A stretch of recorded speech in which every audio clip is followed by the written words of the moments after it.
সজীব, হ্যাঁ সজীব, কি ব্যাপার বাসায় কেউ নাই? আরে দাদা তুমি আইসা বললা সারপ্রাইজ। না জানে আসছো, একবার জানে আসবে না? জানে আসলে কি আর সারপ্রাইজ হইতো? বিয়ে শাদীর মতলবে আসছো নিশ্চয়ই। বিয়ে তো অবশ্যই, তবে আমারও কার তোরও একটা হইবই। তুমি আগে বলবা না, তোমার লিগে আমি মেয়ে রেডি করে রাখতাম। সমস্যা নেই, ছেলে বিয়ে করুম একটা। তারপর কি খবর? তোর আব্বার খবর কি? তোমার পোলার খবর তুমি রাখো না, আমি রাখবো কেমনি? মানে কি তুমি জানো তোমার পোলা প্রত্যেক দিনে রাইতে দুপুরে প্রত্যেক দিন মেয়ে নিয়ে এসে রুমে যায়। প্রতিদিন? প্রতিদিন পারে না, রাত্রেবেলাও নিয়ে আসে। যখন মেয়ে নিয়ে আসে আমি যদি বাধা দেই তখন আমার বাসা থেকে বের করে দিব, তাই আমি কিছু বলতে পারি না। তুই তো ভুল করতেছস। আরে তুমি বিশ্বাস করতেছো না? তুমি যদি বিশ্বাস না করো আমার সাথে রুমে চলো, যখন আসবে তুমি দেখো নিজের চোখে। তোর বাবা তো এরকম না, আমার ছেলে আমি চিনি না ওরে। তুমি আসছো একটা ঘন্টা বসো, তুমি তো আসছো সে জানে না। আসো বসো আমার রুমে বসো, দেখো কি করে। ওকে চলো।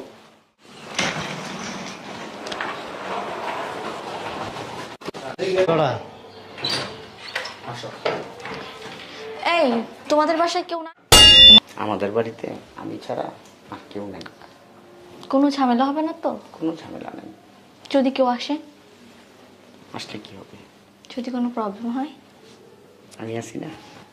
তুমি থাকলে কি হবে? শোনা আমার, চলো। চলো।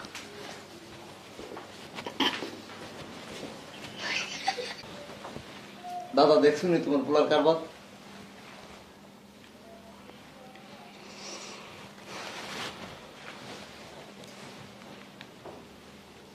আসুন, কাছে আসো, খুলো শাড়িটা, সরাও। আমি খুলে দেবো?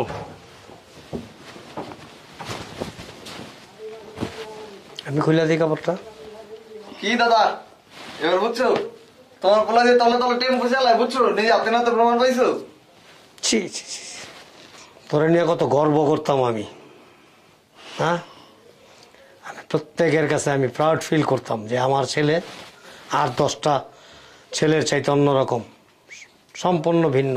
আব্বা তুমি হঠাৎ করে চলে আসলা, কিছু বললা না, কিছু জানাইলা না। বইলা আসলে জানায় আসলে কি আর এই দৃশ্য দেখতে পারতাম? হ্যাঁ কিরে? আব্বা আসলে তুমি যা ভাবতেছো তা। আর ভাবার কি আছে, কাপড় তো অলরেডি খুলে ফেলাইছে, ওঠাটা উপরে ওঠাটা বাকি ছিল। আর 2টা মিনিট লেট করে ঢুকলে মনে হয় যে অন্য কিছুই দেখতাম। খুব ভালো মেয়ে। বাবা হয়ে হয়তো সেটা সহ্য করতে কষ্ট হইতো আমার। মেয়ে তো অনেক ভালো, তো বুঝতেই পারতেছি। কারণ ভালো মেয়ে ছাড়া এরকম বেডে আইসা আরেকটা ছেলের সাথে মানে শারীরিক সম্পর্ক, আর কি বলবো, আমার মুখ দিয়ে বের হয় না এটা। তুই আমার বলছস তোর দাদা বিদেশ থেকে আসছে। এই আমাকে এই বললে কি তোমার এই কুকরিতে ধরাইতে পারতাম? তুই আমার ছেলে না অন্য কেউ? এটাই আমার ভাবতে অবাক লাগে। তোরে খাওয়াই দাওয়াই বড় করতেছি কি জন্য? এদিকে আয়। হ্যাঁ না, তোরে খাওয়াই কে? তুই কে খাওয়ায়? তুমি। এই যে এখন যে কইলি যে তোরা খাওয়াইলে বড় করতেছে কে? আমি তো ওরে দেখা টেকা বড় করতেছি না, আমার ছেলে তো। তুই দেখে বড় করতেছস? তুই আমার ছেলে আমার মতো হইতে পারলি না। বাবা তোর মতো হইলে তো এরকম তোর মতো 2টা করে লইয়া ঘুমাইতো। তুই যেরকম প্রতিদিন একটা করে লইয়া ঘুমাস, ওই এরকম 2টা করে লইয়া ঘুমাইতো। আল্লাহ যা করে ভালোর জন্যই করে। বাসে বৈশা শরীরের ঘাম ঝরায়া অর্থ উপার্জন করে টাকা পাঠায়, আর সেই টাকা দিয়া তুই এখানে মেয়ে মানুষ নিয়া বাসার মধ্যে ফুর্তি করস। তোর বিবেকটা একটু বাধা দেয় না রে? বুকটা একটু কাঁপে না? হ্যাঁ, যে এই বয়সে আমার তো আরাম করার কথা, আমার ঘরে বসে থাকার কথা। তোরা উপার্জন করবি, আমি আরামে খাবো দাবো, ঘুরবো বেড়াবো। আর আমি পরিশ্রম করি, আমি টাকা কামাই, প্রবাসে বসে কষ্ট কইরা সেই টাকা পাঠাই, আর সেই টাকা দিয়া তুই এইখানে মেয়ে মানুষ নিয়া ফুর্তি করস। আর যার একটা ম্যাচুইড ছেলে থাকে ঘরে, তার বাবা কোনোদিন পারে অন্য মেয়েদেরকে বাসায় ঢুকাই নিয়ে আসতে পারে? অন্য মেয়ে মানুষ বাসায় নিয়ে আসতে পারে?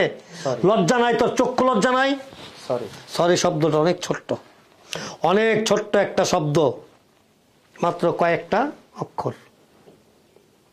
আরে দাদা কারে কি বুঝায় এগুলো বুঝলে তো তুই তার জুতা দাবাইরা মতো রানি। এই তোর ভাগ্য ভালো যে তোর ছেলে এখন পর্যন্ত তোর জুতা দিয়ে বাইরে না। তোর ভাগ্যটা অনেক ভালো, যদি ওই রকম সন্তান হইতো না জুতা দিয়া তোর জুতা পিটা করতো। তা আমার সামনে তুমি মেয়ে মানুষ নিয়ে বাড়িতে ঢুকো, তোমার লজ্জা করে না? দুধ দিয়ে কাল সাপ পুষছি না। এই কি কি কাল সাপ পুষছস তুই? তুই নিজেই তো খাস আমারটা খাস, আমারটা পরস, আমার বাড়িতে থাকস, থাইকা অন্য মেয়ে মানুষ নিয়ে এখানে ফুর্তি করস। 10টা টাকা কখনো কামাই দেখছস, উপার্জন করে দেখছস? হ্যাঁ, বাস্তব কত কঠিন যা একটু যায় দেখ, একটু যায় দেখ। অর্থ উপার্জন করতে কি করতে হয়, মাথার ঘাম পায়ে ঝরাইয়া তারপরে টাকা উপার্জন করি। আর সেই টাকায় তুই বিলাসিতা করস, মেয়ে মানুষ নিয়ে ফুর্তি করস। এই বয়সটা ফুর্তি করার বয়সটা কার? ওর। এনজয় করার বয়সটা ওর, আর তুই করস। ছি ছি ছি। আরে মেয়ে, তোমার কি লজ্জা লাগে না? টাকা দাও, আমি চলে যাব।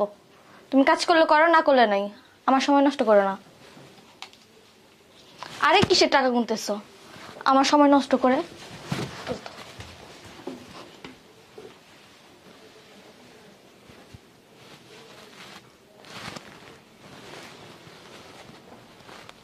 বাপের ঘাম ঝরানো টাকা,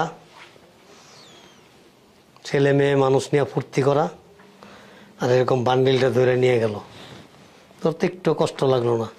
কিন্তু আমার আছে না, আমার ভিতরটা ভূমিকম্প হইতেছে যে এই ঘাম ঝরানো টাকা যে উপার্জন করছি এত কষ্ট করে, এই এক বান্ডিল টাকা কামাইতে আমার যে কি পরিশ্রম করতে হয়েছে, কত কষ্ট, কত ত্যাগ স্বীকার করতে হয়েছে আমি বুঝি। একজন প্রবাসী বুঝে, যার তার প্রতিটা মুহূর্ত, প্রতিটা সেকেন্ড, প্রতিটা ঘন্টা, প্রতিটা দিন, প্রতিটা মাস, প্রতিটা বছর কিভাবে কাটে, একজন প্রবাসী বুঝে, আর কেউ বোঝে না। আমার মাফ করে দাও আব্বা। মাফ করার মতো অপরাধ তো তুই করস নাই। আর করবো না কোনোদিন। মাফ করার মতো অপরাধ তুই করস নাই। মাফ করার মতো অপরাধ যদি করতি না, শুরুতেই মাফ করে দিতাম। তুই যেটা করছস, এই কাজটা না কইরা আমার বুকের মধ্যে একটা মানে বড় একটা ছোরা দিয়া পার দিতি না, এত কষ্ট পাইতাম না। আমি যদি স্ট্রোক করে মারা যেতাম এত কষ্ট পাইতাম না। আমি যদি অ্যাক্সিডেন্ট করতাম এত কষ্ট পাইতাম না।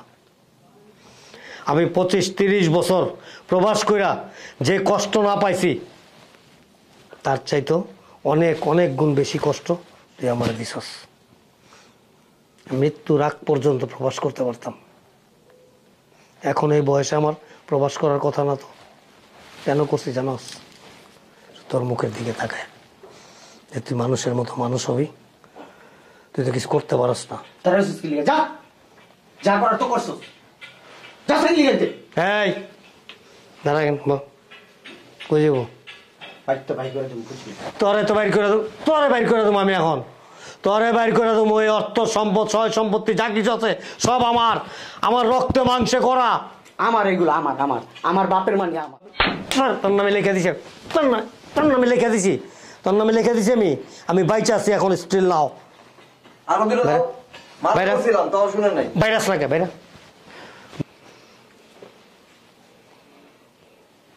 আর এই বাড়িতে ঢুকতে পারবো না। এই বাড়ির গেট সারা জীবনের জন্য বন্ধ। সয় সম্পত্তি যা আছে সব বিক্রি করে তোর সহ আমি প্রবাসে নিয়ে যাবো। ওই দেশে পড়াশোনা করবি।